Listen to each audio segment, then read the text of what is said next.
condamnation, 20 ans pour Dominique Pellicot pour avoir drogué, violé son ex-femme Gisèle Pellicot.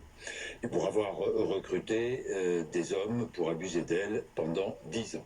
Les autres peines aussi, entre 3 et 15 ans pour les co-accusés. Des peines en deçà des réquisitions, ce qui a provoqué la colère de personnes présentes à Avignon. Réaction de Gisèle Pellicot: je respecte la cour et la décision du verdict. Les enfants de Gisèle Pellicot sont déçus de ces peines basses. C'est ce qu'ils disent. Les enfants de Gisèle Pellicot sont déçus des peines infligées aux 51 accusés, qui s'étalent de 3 à 20 ans donc de réclusion criminelle, les estimant trop basses, dans une déclaration faite à l'AFP. Avec nous ce matin, maître Roland Marmillot, avocat de 2 condamnés du procès Mazan. Maître Marmillot, merci d'être avec nous. C'est moi qui vous remercie. Bonjour, monsieur Bourdin. Bonjour, maître Marmillot. Alors, première chose, vous assuriez la défense de 2 accusés. Le premier, Didier, a été condamné à 5 ans de prison, dont 2 avec sursis. 10 ans de réclusion ont été requis. Et le second, Mohamed, a été condamné à 8 ans. Le premier ne rentrera pas en détention. Le second devrait en sortir bientôt. Les réquisitions étaient plus lourdes que les condamnations. Pourquoi, selon vous? Eh bien, je vous avoue que depuis le départ, les avocats de la défense se sont posé la question de savoir pourquoi, effectivement, ces réquisitions étaient particulièrement lourdes. Parce que si elles se concevaient pour M. Pellicot au regard des centaines de viols qu'il a commis sur son épouse, et qu'il ne contestait d'ailleurs pas, certains des accusés qui, pour la plupart, n'y étaient allés qu'une fois et ils n'étaient restés que quelques minutes et n'avaient pas de casier judiciaire, pour la plupart d'entre eux, on se demandait les raisons de telle réquisition. Et ce qui fait que, s'agissant de Mohamed R, que j'assistais, à l'encontre duquel il était requis 17 ans, 8 ans seulement lui ont été infligés, ce qui fait que l'un va sortir prochainement et l'autre n'entrera pas par le fait, d'une part, du jeu des détentions provisoires, mais également de l'application des peines. Est-ce que vous ferez appel? Non, je ne ferai pas appel, bien que j'avais plaidé un acquittement, notamment pour M. Didier S, dont la motivation ne ressortait absolument pas, parce qu'il faut savoir que j'assistais l'une des 3 personnes qui avait eu une visite donc, chez le couple Pellicot, mais qui n'avait pas voulu avoir de relation avec l'épouse, mais avec M. Dominique Pellicot. Ce qui fait que la particularité de celui que j'assistais, c'est qu'il n'a absolument pas eu d'acte à caractère sexuel vis-à-vis de Mme Pellicot.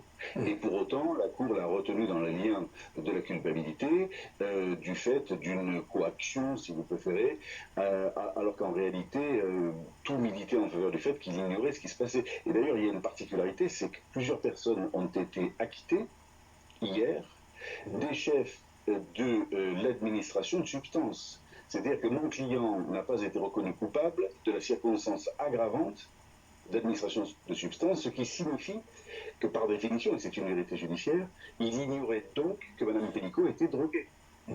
Donc vous imaginez qu'effectivement nous avons envie de relever appel, mais le risque, l'aléa judiciaire, qui est notamment celui de comparaître devant un jury populaire qui risque d'être beaucoup plus sensible aux pressions extérieures que ne l'a été la cour criminelle, ce risque fait que mon client me dit non, maître Marmillot, tant pis, je m'estime innocent, je serai définitivement coupable, mais je renonce à faire appel. Donc vos clients renoncent à faire appel. Honte à la justice, ont scandé des manifestants. Vous les avez vus, vous les avez entendus.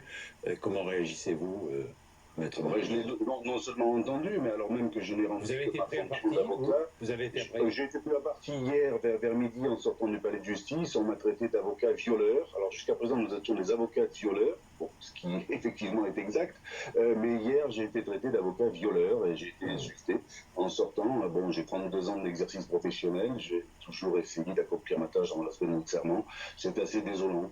C'est assez désolant. Je n'ai pas répliqué parce que, bien naturellement, mes fonctions me l'interdisent, mais je vous assure que c'est terrible. Vous savez, je me suis battu vis-à-vis du parquet d'Avignon pour faire ôter des remparts millénaires, séculaires de la ville d'Avignon, des pancartes qui réclamaient 20 ans pour tous. La justice ne peut pas se dérouler de cette façon-là. Vous savez, dans une enceinte judiciaire, on juge, on condamne, on acquitte, mais on ne légifère pas. Et le procès aujourd'hui, les acteurs de ce procès ont été pris en otage parce qu'on voulait absolument forcer la main à la Cour, forcer la main aux législateurs, ce qui est regrettable. Maître Marmillot, vous regrettez que ce procès ait été public? Oui, je le regrette parce que le problème, c'est que, vous savez, il est parfaitement légitime que la C'était la presse se volonté soit... de Gisèle Pellicot. Non, ce n'était pas la volonté de Gisèle Pellicot, ça a été celle de ses avocats. Et je le maintiens. D'accord. Madame Pellicot, à l'origine, n'avait absolument aucune demande et pendant l'instruction, elle avait bien manifesté le souhait que ce ne le soit pas. Il se trouve qu'il y a au sein de la famille Pellicot deux tendances, celle de Madame Pellicot, qui est, je le dis et je le répète, une victime dans ce dossier, et ça n'a jamais été nié par aucun des acteurs de ce procès, contrairement à ce qui a été dit. Pour moi, Mme Pellicot est une véritable victime. Elle l'est à tout le moins de son mari, et sans aucun doute de quelques autres. Mais la problématique n'était pas là. Pendant l'instruction, elle avait clairement indiqué qu'elle ne le souhaitait pas. Mais la deuxième partie de la famille, pour des raisons relativement obscures et tenant notamment à des accointances dans une presse télévisuelle, qui ont été dénoncées d'ailleurs au cours du procès, ces avocats ont voulu que ce soit public. C'est-à-dire les accointances, je ne comprends pas très bien, la maître Marmillot, ça veut dire quoi? Eh bien, il se trouve que Caroline Pellicot est la compagne du directeur de l'information de BFM Télé. Ah bon? Ah bah, Et oui, donc voilà, Ouais. monsieur Perronnet. Et d'ailleurs, l'un des faits qui était reproché à l'un de mes clients, qui se sont déroulés à l'île de Ré, c'était dans la maison de monsieur Perronnet et de madame Caroline Perronnet. Donc, vous comprenez que le traitement qui ensuite a été fait de l'information judiciaire au cours de ce procès, en particulier sur certains types de médias, a été particulièrement désagréable pour la défense. Parce que ce n'est pas à vous, M. Bourdin, qui êtes un tenant de la vérité, que Oui. je vous apprendrai que l'apparence du vrai, c'est le cauchemar de la vérité. Oui. Ça, oui, l'apparence et le cauchemar de la vérité, ça je suis totalement d'accord avec vous, maître Marmillot. Dites-moi, ça c'était le procès pénal, il y aura un procès civil aussi? Oui, le 3 mars 2025 à 14 h devant la cour d'assises de Vaucluse. Et naturellement, nous serons présents parce que l'indemnisation qui est due à Mme Pellicot sera discutée dans son quantum, mais dans le principe ne le sera pas naturellement. Cette femme a manifestement été victime de choses abominables parce que ce qu'il faut comprendre, c'est que si vous prenez le cas des gens que j'ai eu l'honneur d'assister, Oui. Didier S. a rencontré M. Pellicot 12 minutes dans sa vie. Il ignorait tout de cette personne. Il s'est présenté au domicile d'un couple âgé de 68 ans, chez eux. Bon. Oui, je vous en prie. Non, je termine, maître Marmillot.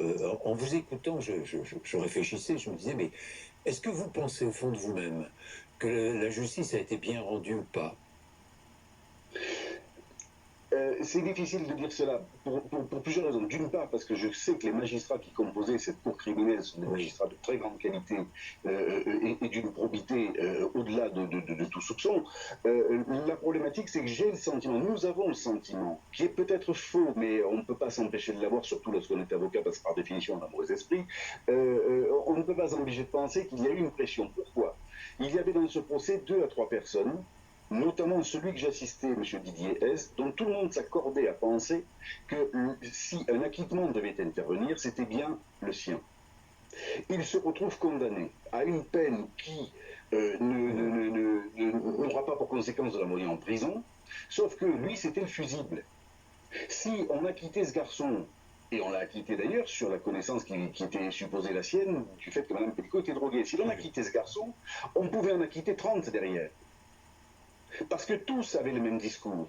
Tous avaient le même discours en disant, mais écoutez, on ne nie pas le fait que, mais on ne peut pas tout de même, à ce moment-là, savoir que cette femme était droguée.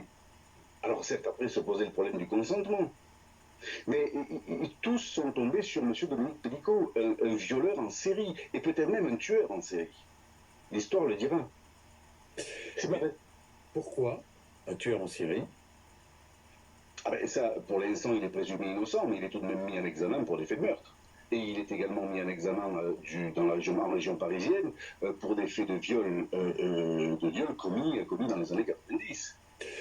Merci, maître Marmillot, merci beaucoup d'avoir accepté notre invitation ce matin, d'avoir été en direct sur l'antenne de Sud Radio. Il est